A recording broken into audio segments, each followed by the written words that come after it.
Welcome to AS Digital Vlogs.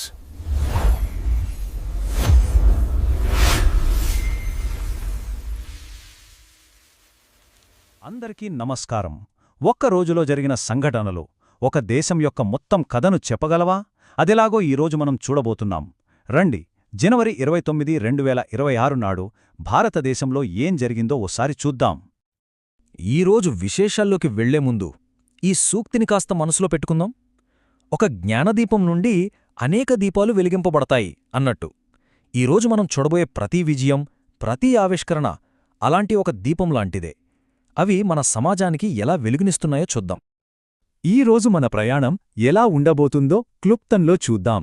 మొదట వ్యక్తిగత విజయాలతో మొదలుపెట్టి ఆ తరువాత సమాజం కోసం జరిగిన ఆవిష్కరణలు, కొత్త నియమాలు, అలా మన దేశం ప్రపంచ వేదికపై తన స్థానాన్ని ఎలా పదిలపరుచుకుంటుందో చూస్తూ ముందుకు వెళదాం.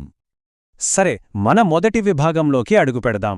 ఇక్కడ మనం వ్యక్తిగత మరియు సామూహిక విజయాల రూపంలో వెలుగుతున్న దీపాలను చూడబోతున్నాం.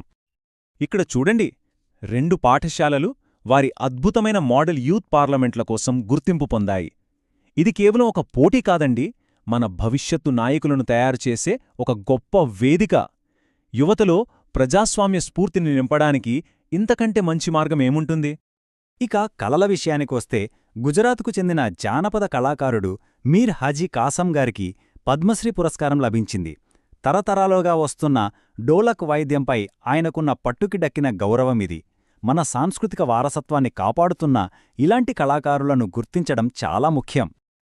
ఇప్పుడు క్రీడా రంగంలోకి వస్తే భారత ఫుట్బాల్లో ఒక పెద్ద మార్పు జరిగింది. ఇప్పటిదాకా ఐ లీగ్గా పిలువబడిన టోర్నమెంటు పేరును ఇప్పుడు ఇండియన్ ఫుట్బాల్ లీగ్ అంటే IFL గా మార్చారు. ఈ మార్పు మన దేశంలో ఫుట్బాల్కు కొత్త ఊపునిస్తుందని ఆశిస్తున్నారు. సరే, వ్యక్తిగత విజయాలనే దీపాలను చూశాం కదా, ఇప్పుడు యావత్ సమాజానికి దారి చూపే ఆవిష్కరణల వైపు మన దృష్టిని సారిద్దాం. ఈ డిజిటల్ యుగంలో మన వ్యక్తిగత సమాచారం ఎంత ముఖ్యమో మనందరికీ తెలుసు. UIDAI ఇప్పుడు ఒక కొత్త యాప్ను తీసుకొచ్చింది. దీనివల్ల మన పుట్టిన తేదీ లాంటి వివరాలు ఎవరితో పంచుకోకుండానే మన వయస్సును ధృవీకరించుకోవచ్చు. డిజిటల్ భద్రత విషయంలో ఇదొక అద్భుతమైన ముందడుగు. ప్రజారోగ్యం విషయంలో మహారాష్ట్ర ప్రభుత్వం ఒక గొప్ప చొరవ తీసుకుంది. దేశంలోనే మొదటిసారిగా ప్రభుత్వ ఆస్పత్రులలో మహిళల కోసం ప్రత్యేకంగా మెనోపాస్ క్లినిక్లను ప్రారంభించింది. ఇది నిజంగా ప్రశంసించదగ్గ విషయం. ఇప్పటిదాకా వ్యక్తులు, సమాజం గురించి చూశాం కదా, ఇప్పుడు ప్రభుత్వం గతాన్ని, భవిష్యత్తును ఎలా సమన్వయం చేస్తుందో ఆ పెద్ద చిత్రాన్ని చూద్దాం. ఈ నంబర్ చూడండి, 120. ఇది కేవలం ఒక అంకె కాదు, ఒక శతాబ్దానికి పైగా కొనసాగుతున్న ఒక సుదీర్ఘ వివాదానికి ప్రతీక. ఇంతకీ ఏంటా వివాదం? ఇది తమిళనాడులోని శ్రీదేవరాజస్వామి ఆలయంలో ఏకంగా 120 ఏళ్లుగా నడుస్తున్న వివాదం. దానికి ఒక ముగింపు పలకాలని సుప్రీంకోర్టు నిర్ణయించింది. రిటైర్డ్ జస్టిస్ సంజయ్ కిషన్ కౌల్ను మధ్యవర్తిగా నియమించి ఈ దీర్ఘకాలిక సమస్యకు శాశ్వత పరిష్కారం కనుగొనాలని లక్ష్యంగా పెట్టుకుంది. పాలనలో మరో ముఖ్యమైన మార్పు వ్యర్థ పదార్థాల నిర్వహణ. పర్యావరణ మంత్రిత్వ శాఖ దీనికోసం కొత్త నియమాలను తీసుకొచ్చింది. ఈ సాలిడ్ వేస్ట్ మేనేజ్మెంట్ రూల్స్ 2026 పాత వ్యవస్థ స్థానంలో ఆధునిక మరియు పర్యావరణ అనుకూల పద్ధతులను తీసుకురావడానికి ఉద్దేశించినవి.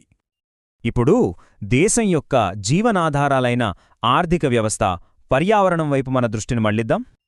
ఆర్థిక వ్యవస్థకు ఒక మంచి బూస్ట్. డిసెంబర్ 2025లో మన పారిశ్రామిక ఉత్పత్తి ఏకంగా 7.8% పెరిగింది. ఇది గత 26 నెలల్లోకెల్లా అత్యధికం.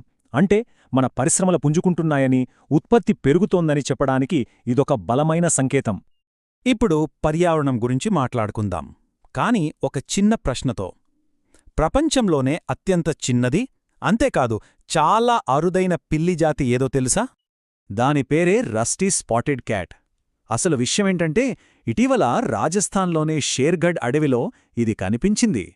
మన దేశంలో ఎంత గొప్ప జీవ వైవిధ్యం ఉందో చెప్పడానికి ఇదొక చక్కటి ఉదాహరణ. వన్యప్రాణుల సంరక్షణ విషయంలో మరో 3 ముఖ్యమైన అప్డేట్స్ ఉన్నాయి. 1, సునబేడ అభయారణ్యాన్ని మావోయిస్టు రహిత ప్రాంతంగా ప్రకటించారు. 2, కర్ణాటకలోని షెట్టిహల్లి అభయారణ్యం తన జీవవైవిధ్యానికి ప్రసిద్ధి. ఇక మూడవది Namami Gange machine, wild life institute కలిసి జలజ్ జీవనోపాధి కేంద్రాలను ఏర్పాటు చేస్తున్నాయి. మన ఈరోజు ప్రయాణంలో చివరి అంకానికి చేరుకున్నాం. ఇప్పుడు మన దేశం ప్రపంచ దేశాలతో ఎలా వ్యవహరిస్తోందో చూద్దాం. అంతర్జాతీయ వేదికపై భారతదేశం పాత్రకు సంబంధించి ఒక ముఖ్యమైన విషయం.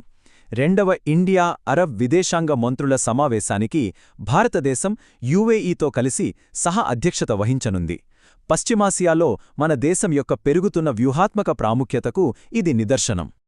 చూశారు కదా, కేవలం ఒకే ఒక్క రోజులో ఎన్ని విభిన్న సంఘటనలు! పురస్కారాల నుంచి ఆవిష్కరణల దాకా, శతాబ్దాల నాటి వివాదాల నుంచి అంతర్జాతీయ దౌత్యం వరకు ఈ ఒక్కరోజు జరిగిన సంఘటనలు నిరంతరం కదులుతున్న మన దేశం యొక్క శక్తి, సంక్లిష్టత గురించి ఎంత చెబుతున్నాయో కదా. దీని గురించి ఆలోచించండి.